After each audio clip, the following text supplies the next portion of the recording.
Sunday morning, everyone. Welcome to Sunday Morning Futures. I'm Maria Bartiromo. Thanks so much for joining us. Today, President Donald J. Trump, former Commander-in-Chief, business titan, and 45th President of the United States. In my exclusive interview, exactly 23 days before Election Day on November 5th. As Americans decipher. So how are you feeling? We're just a few weeks away, 20 plus days away from the election. How do you feel about the race? I feel great. We're leading in all swing states. We're leading mostly in nationals, I think. You know, I'm a believer in polls. Some of them are fake, like a lot of writers. But I'm a believer in polls, and we're leading in just about every swing state. I think we're leading now in every swing state. And she can't talk. There's something wrong with the candidate. But I'll take it. But we have, I think we're doing very well, yeah. What do you want to say to those voters out there who might be undecided, who don't know what they're going to do yet? Well, I think we're going to have a lot of votes. We have something sort of special going on. We have tremendous support. They're so tired of seeing what's happened to this country. They're so tired of seeing the incompetence, seeing the border. And I think the border is maybe a bigger deal than even inflation. Inflation is a massive word.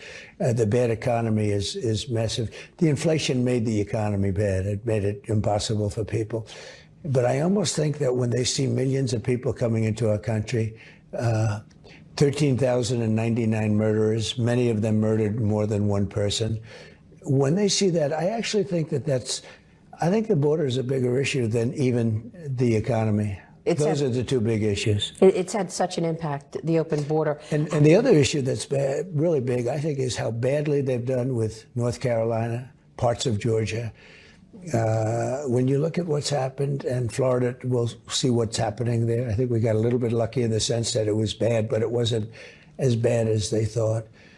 And a lot of governors have done a good job, but the response from the White House has been absolutely terrible. Her response has been terrible. So bad that they didn't even want, I see Ron didn't want her in Florida, said, just don't even come here. So I think we're doing really well, yeah. And of course, President Biden is blaming you for this bad response to these hurricanes, and the White House is calling it all misinformation. They blame me for everything, and it's okay.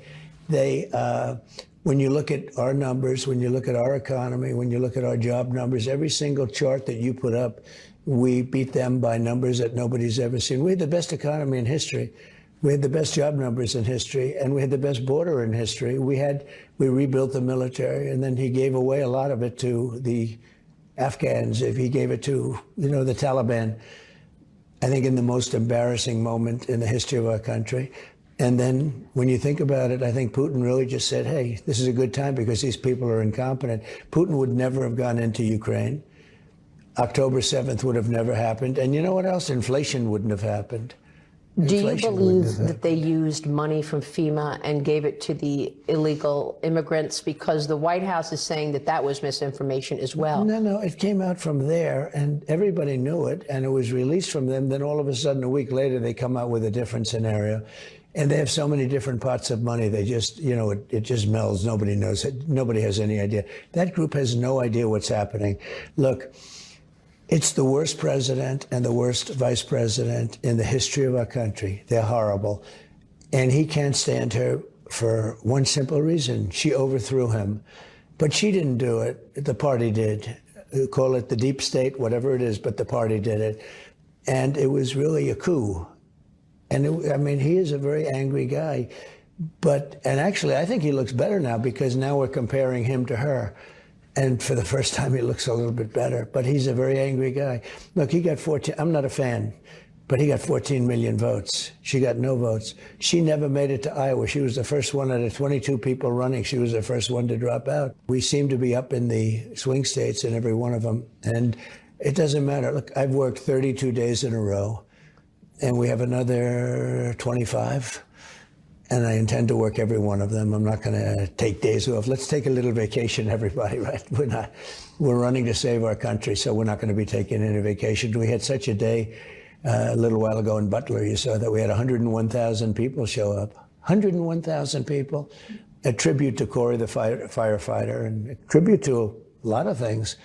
And it was an amazing, I don't think I've ever seen anything like it, actually. Well, the pictures were incredible. Are you able to register some of those people to vote? Yeah. Are you getting those ballots in the boxes? We do. We register a lot of people when we do rallies and when we do things like that. And we have the endorsement of Elon, as you know, Elon Musk, who's great. He's a great guy. He had such a that, right? He calls it Doug. He's a great guy.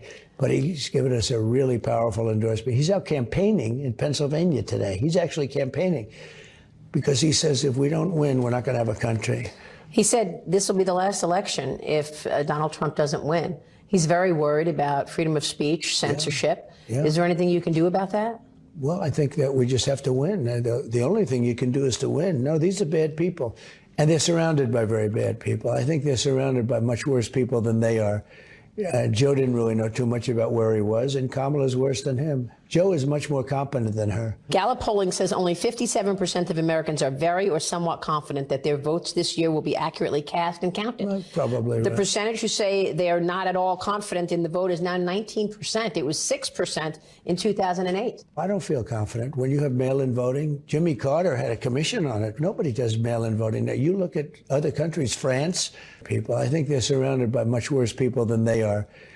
Joe didn't really know too much about where he was, and Kamala's worse than him. Joe is much more competent than her. Gallup polling says only 57% of Americans are very or somewhat confident that their votes this year will be accurately cast and counted. Well, probably The right. percentage who say they are not at all confident in the vote is now 19%. It was 6% in 2008. I don't feel confident. When you have mail-in voting, Jimmy Carter had a commission on it. Nobody does mail-in voting. Now, you look at other countries, France, Joe didn't really know too much about where he was, and Kamala's worse than him. Joe is much more competent than her. Gallup polling says only 57% of Americans are very or somewhat confident that their votes this year will be accurately cast and counted. Well, probably The right. percentage who say they are not at all confident in the vote is now 19%. It was 6% in 2008. I don't feel confident. When you have mail-in voting, Jimmy Carter had a commission on it. Nobody does mail-in voting. Now, you look at other countries, France, we've taken in hundreds of people from their prisons, the Congo, all the way in Africa. Many countries, the Middle East, we're taking in massive numbers of people and many terrorists, and they're coming into our country, and they're Middle Eastern terrorists. And from Asia, we're taking in, and a lot from South America. There was an Afghan refugee charged with plotting U.S. Election Day massacre. Nothing surprises me. What about that, though? Are you expecting chaos on Election Day? No, I don't think so. Not from the side that votes for Trump. But I'm just wondering if these outside agitators will start up on Election Day. Let's say you win. I mean, let's remember, you've got 50,000 Chinese nationals in this country in the last couple of years. Yeah. You have people on the terrorist watch list, 350 in the last couple of years. You got, like you said, 13,000 murderers and 15,000 rapists. Right. What are you expecting? Joe Biden said he doesn't think it's going to be a peaceful Election Day. Well, he doesn't have any idea what's happening in all fairness. He spends most of his day sleeping. I think the bigger problem is the enemy from within, not even the people that have come in and destroying our country. By the way, totally destroying our country. The towns, the villages, they're being inundated.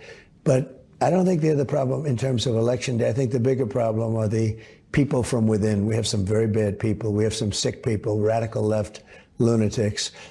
And I think they're and it should be very easily handled by, if necessary, by National Guard, or if really necessary, by the military, because they can't let that happen. You told me back in February that you were going to rent out Madison Square Garden for a rally. Yeah.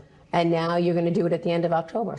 Not only Madison Square Garden, we're taking 4 or 5 arenas. We fill them up very fast. As you know, we took where the Islanders play in Long Island. We had, I guess, 23,000 people, and we could have sold it out literally 3 times. We had thousands of people. We had tens of thousands of people that couldn't get in. We put screens on the outside of the building so they could see it. But that was incredible. And we just signed on Madison Square Garden. We're probably going to make a deal in Atlanta. We're trying to get the Atlanta arena, and we fill them up in minutes. And there's a great enthusiasm. I think Madison Square Garden can only hold 20,000 people. Oh, we're going to fill it up very fast. It's true. Yeah. Why did you have to go back to Butler? I like the way you started, as I was saying. Yeah, unfinished business, I think.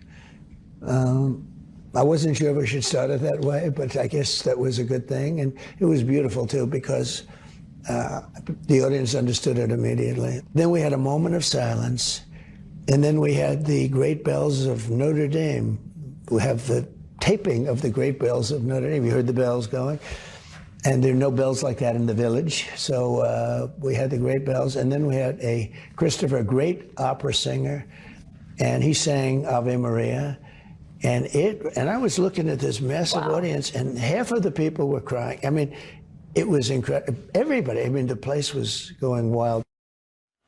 President Trump unveiled more economic policy plans this past week at a speech in Detroit, where he promised a growth revolution for the U.S. auto industry.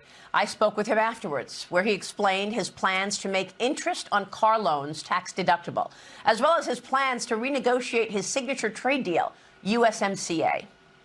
You made some news in your Detroit speech with new proposals, but I want to get your take on your economic policy. First, debt and deficits, because you've said you want to eliminate taxes on tips, eliminate taxes on Social Security, on overtime pay, ending the double taxation of Americans living abroad, a proposal to make car loans interest tax deductible. That was said. You said that in Detroit. You even introduced this 15% corporate tax rate for companies who produce in America and hire American workers.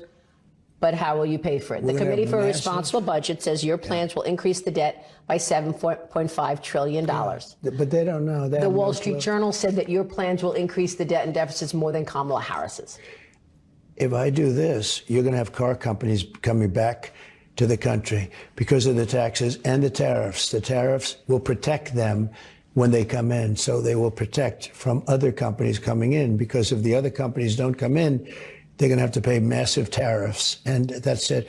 So I was told, here's what was happening. China was building massive car plants, big car plants in Mexico. That's the new one. And I just spoke to the man that does it. He's a friend of mine. And I said, how's it going with Mexico? What's happening with the car plants? He said, sir, they've totally stopped. I said, why did they stop? Because they think you're going to be elected. And if you get elected, you know, I told them, I said, if I get elected, I'm going to put a 200% tariff on every car, and you're not going to ever sell them into the United States. Because if they ever built those plants, Detroit is finished, South Carolina is finished, everything's finished. So I said, here's what you're doing. They think they're going to go over there, build the biggest plants in the world in Mexico, right opposite us, and sell them in. Not going to happen. The auto workers are way down. In the last 4 or 5 months, they've lost a lot of jobs. They're doing this ridiculous electric mandate. Everything. You sell gas-propelled cars, you sell hybrids, and you sell electric. Electric is great. It's wonderful for some people, but not for everybody.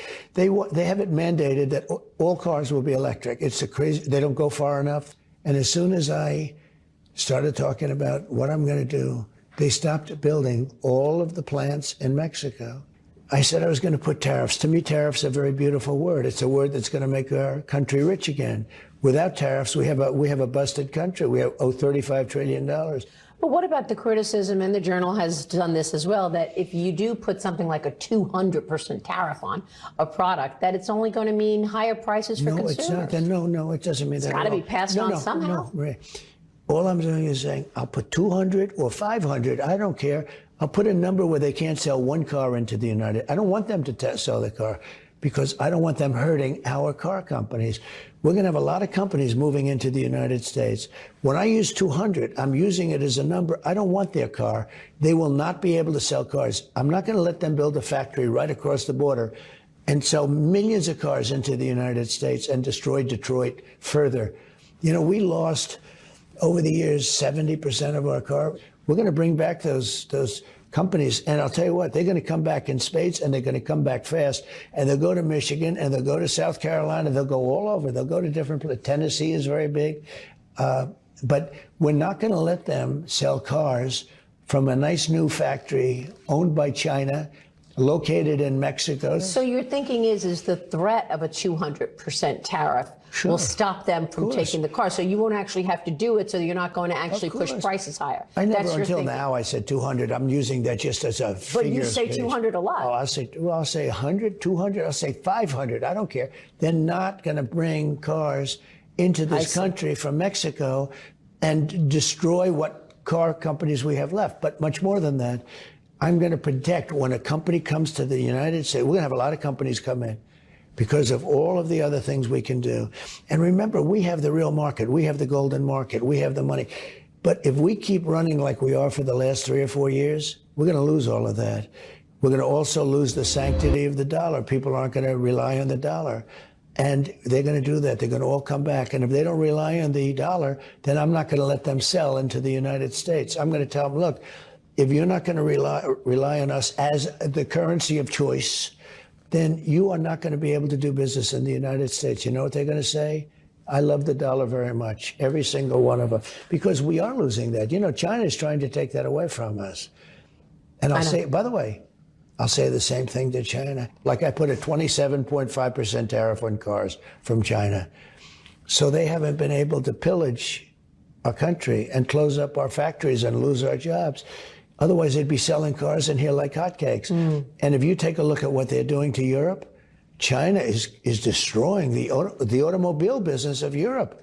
So I'm just trying to understand how you're going to pay for all of this no tax on stuff. And you said that there's a lot of fat in government growth. That you're going to save. No, I gave you an answer. Growth. We're going to grow at a level that you've never seen before. Okay. And we're going to have tremendous jobs, and we're going to have companies coming in left and right, and they're going to be building factories. They're going to take over empty hulks that are all over the place from companies that left. But you've also said that there's a lot of fat in government that you would want to slim down. Incredible fat. So what agencies would you want to shut down? Well, let me have you ask another person that, because I'm going to have Elon Musk. He is dying to do this.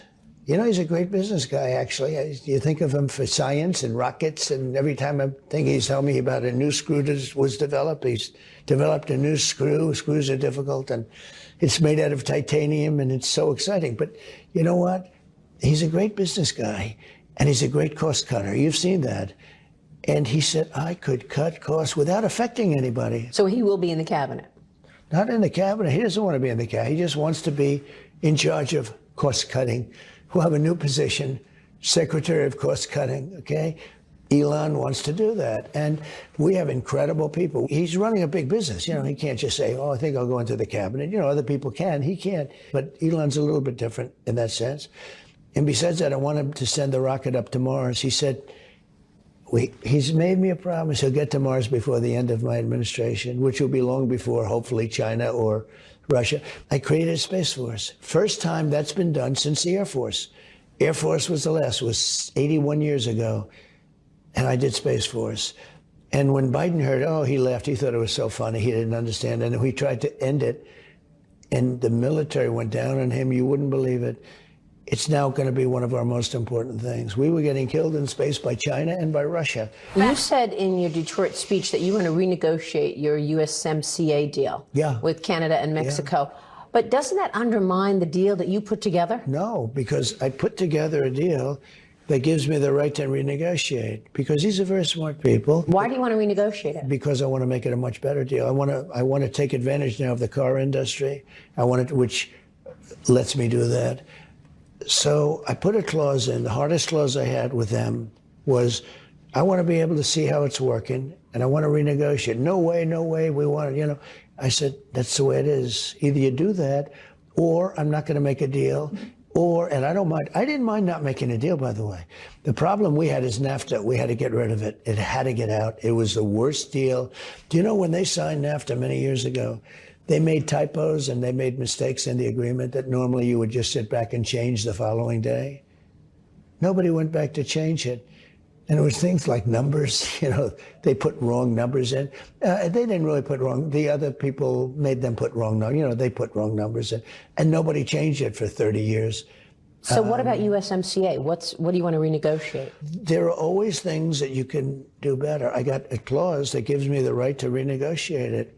Who else would think of that except a business person, a good one? I'm a really good business person, I will tell you. So that's the story. I'm able to renegotiate it, and I will renegotiate to the benefit of our country. We've been screwed by Mexico and by China and by Canada and by the European Union. Oh, European Union, it sounds so nice. The villages of the European Union, right? They are brutal. When you add up all of those countries, they're about the same size as us. They're a little bit smaller. And the European Union takes advantage of us unbelievably. But I made a great deal with Japan. I made a great deal with South Korea. I said to them, we've got 40,000 soldiers over there. They're in harm's way. Now, I happen to get along with Kim Jong-un very well. If I didn't, and it started off nasty, remember Little Rocket Man? I called him Little Rocket Man. He called me things. And then he said, I have a red button on my desk. And I said, I have a red button also, but it's bigger and my red button works. And it was really nasty. And a lot of people were worried, actually. And then he called me and he said, I'd like to get together. You know, I asked President Obama, he said the single biggest problem we had was North Korea. You know, they have great nuclear force. And he said he thinks that's the biggest problem. I asked him, I said, what's the biggest problem? He said, North Korea. At our little meeting before, you know, it's a ritual. You meet with the president, the new president coming in. I said, what's the biggest problem? He said, North Korea. He said, they were close to going to war, I think. Well, and we would have had a nuclear war with millions of people killed. And when I was in there, I got along great with Kim Jong-un. I got along great with Putin, despite the fake Russia hoax. Yeah.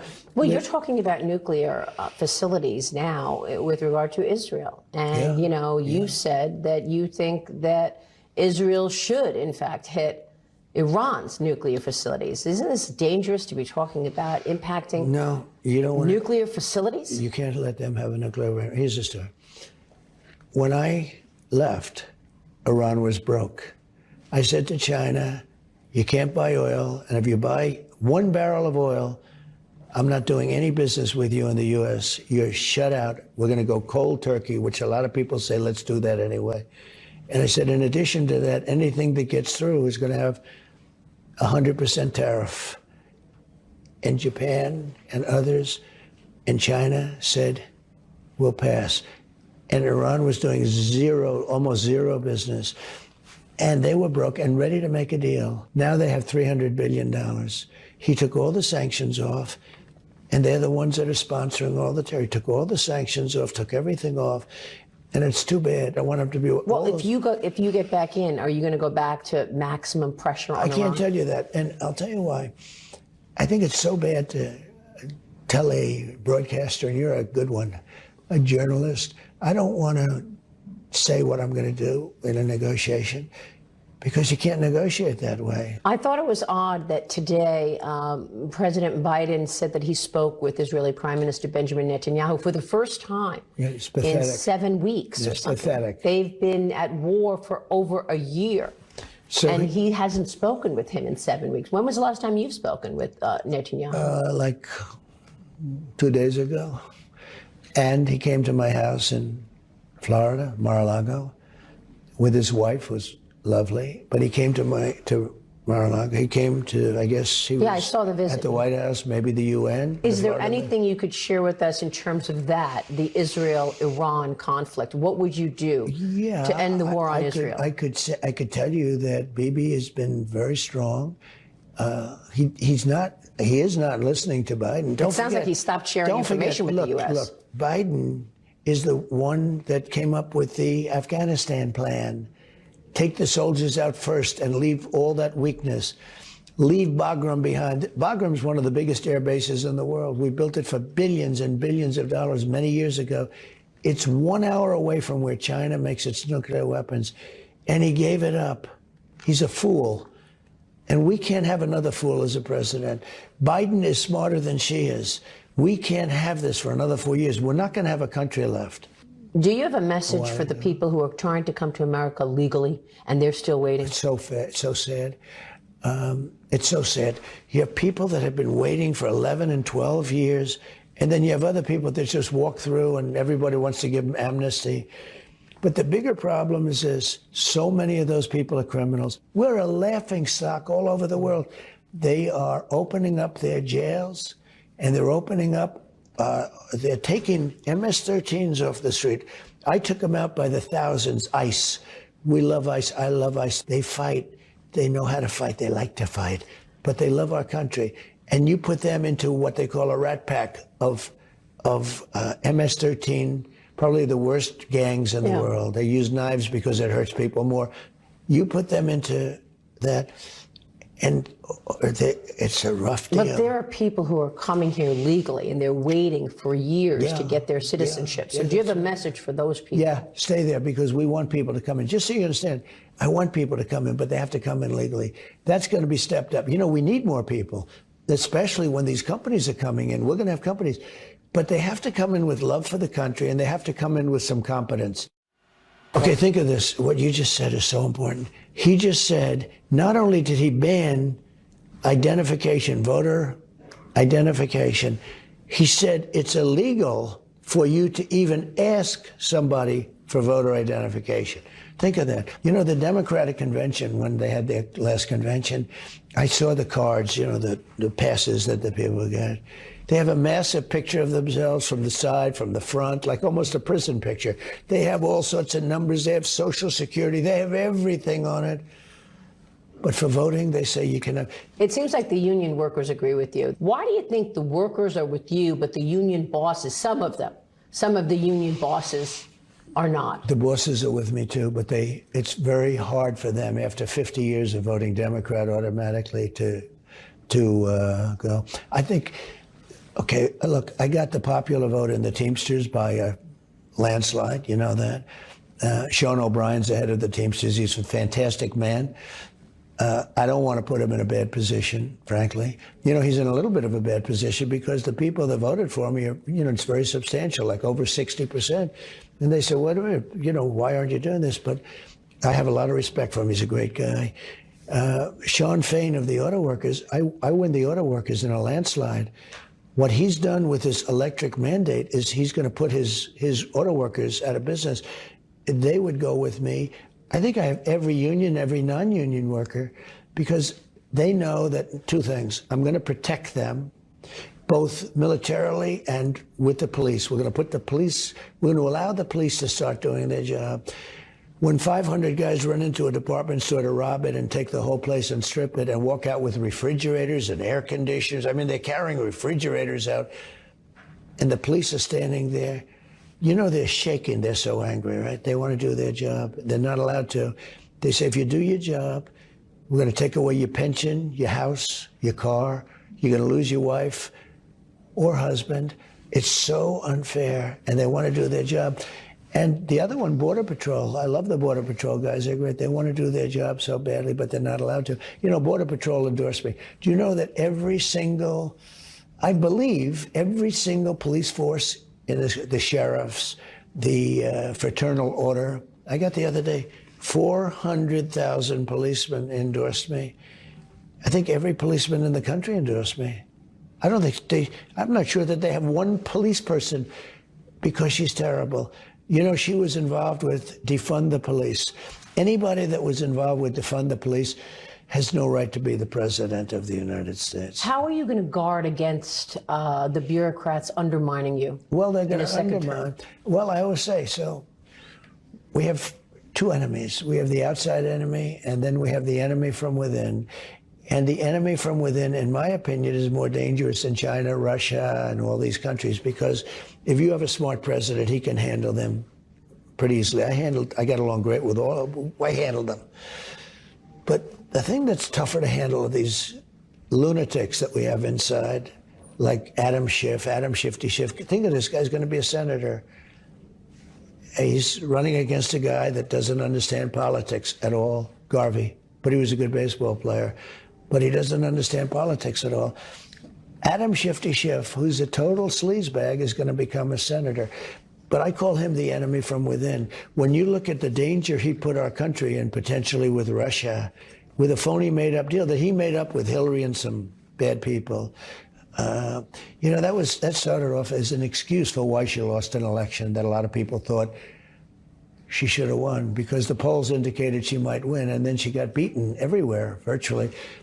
When you look at that, and then they said, it was Russia. They used it as an excuse. And then the fake news picked it up. And while you're on this, let's talk about the single greatest scandal, in my opinion, in broadcast history. 60 Minutes and CBS interviewed Kamala, and she's incompetent. She gave them the dumbest answer anyone's ever heard.